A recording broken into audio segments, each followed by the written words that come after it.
ہمارے ہاں اللہ تبارک و تعالیٰ کے سلسلے میں جو بات بڑی معروف ہے لوگوں میں، اور ہر زبان زد عام ہے، ہر شخص اس بات کو کہتا اور اس بات کو بولتا نظر آئے گا، اور کئی مواقع پر ہم یہ بات سنتے ہیں، وہ کیا؟ اللہ غفور الرحیم ہے۔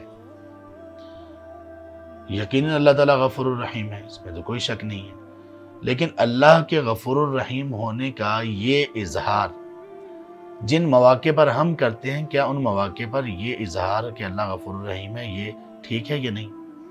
ہم کہاں کرتے ہیں اللہ کے غفور الرحیم ہونے کا اظہار؟ عموماً ہمارے ہاں کہاں کیا جاتا ہے؟ کوئی مجھے یہ کہتا ہے کہ آپ نماز پڑھیے، 5 وقت کی نماز فرض ہے، تو میں نماز چھوڑ دیتا ہوں، اللہ نہ کرے ایک شخص نماز چھوڑ دیتا ہے اور پھر کہتا ہے اللہ غفور الرحیم ہے۔ نماز نہیں پڑھ رہا، وہ کہتا کیا ہے؟ اللہ غفور الرحیم ہے۔ ایک شخص دوسرے کو نصیحت کرتا ہے کہ یہ کام گناہ کا ہے، حرام ہے، اللہ کو ناپسند ہے، چھوڑ دیجئے۔ جواب ملتا ہے اللہ غفور الرحیم ہے۔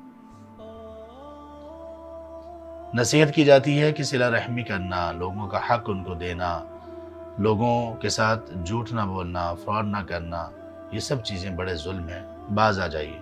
جواب ملتا ہے اللہ بڑا غفور الرحیم۔ تو یہ شیطان کی طرف سے وسوسہ ہے، یہ فالس اظہار اور عقیدہ ہے اللہ سبحانہ وتعالیٰ کے کو غفور الرحیم ظاہر کرنے کا۔ اللہ غفور الرحیم ہے، یہ کس موقع پر ہونا چاہیے؟ یہ موقع دیکھیے، دعا سکھائی جا رہی ہے۔ دعا کون سکھا رہے ہیں؟ نبی مکرم صلی اللہ علیہ وسلم۔ کن کو سکھائی جا رہی ہے؟ صدیق اکبر رضی اللہ عنہ کو۔ کہاں پڑھنے کے لیے سکھائی جا رہی ہے؟ نماز میں، اور دعا میں انک انت الغفور الرحیم کب کہا گیا؟ گناہ کا اعتراف کرنے کے بعد، انتہائی اعتراف، عاجزی، انکساری کی انتہا کے بعد، اللہ ہی گناہوں کو معاف کرتے ہیں، اس عقیدے کے اقرار کے بعد، اور اللہ سبحانہ وتعالیٰ کے کرم کی اپیل کے بعد پھر کہا انک انت الغفور الرحیم، اللہ میرا عقیدہ ہے کہ آپ بہت معاف کرنے والے اور رحم کرنے والے ہیں۔ یہ موقع محال ہے غفور الرحیم کہنے کا۔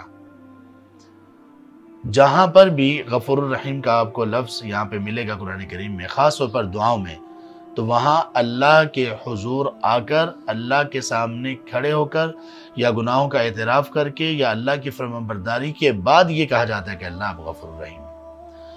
وہ بندہ جو اللہ کی نافرمانیوں پر کمر باندھے ہوئے ہے اور اسے کہا جائے کہ یہ نافرمانیاں چھوڑ دو، وہ کہ اللہ غفور الرحیم ہے، یہ شیطانی وسوسہ اس کے ذہن میں۔ دوسری طرف وہ بندہ ہے جو حرام سے بچتا ہے، حلال پر چلنے کی کوشش کرتا ہے، فرائض پورے ہیں اس میں کوئی کمی کوتاہی نہیں کرتا، اور وہ اپنے عقیدے اور وابستگیوں کو اللہ کے ساتھ جوڑے ہوئے ہیں، وہ جب کہتا ہے کہ اے اللہ عبادات تو میں نے کر لی، نمازیں میں نے پڑھ لی، روزے میں رکھ رہا ہوں، لیکن اے اللہ پھر بھی کمی ہے، کوتاہی ہے، غلطیاں ہیں، اے اللہ آپ غفور الرحیم ہیں۔ اب اس آدمی کا بنتا ہے یہ کہنا کہ اللہ غفور الرحیم، اور واقعی اللہ تعالیٰ اس بندے کو معاف کرنے والے ہیں۔ اور اللہ تعالیٰ نے یہ قرآن کریم میں بتا دیا کہ اللہ غفور الرحیم ہے، لیکن کن کے لیے؟ یہ قرآن میں بتا دیا گیا واضح طور پر۔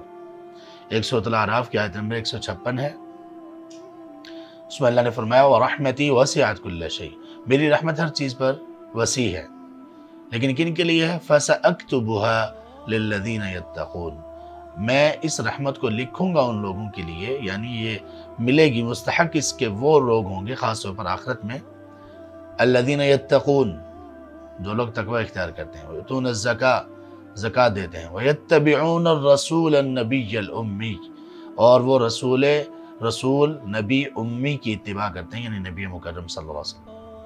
تو اللہ کہتے ہیں کہ ان لوگوں کے لیے میں اپنی رحمت کو لکھوں گا، یعنی یہ لوگ رحمت کے مستحق ہیں۔ سورۃ طٰہٰ میں اللہ تعالیٰ نے فرمایا وَإِنِّي لَغَفَّارٌ، اور یقیناً میں بلا شبہ بہت معاف کرنے والا ہوں، لیکن کس کو؟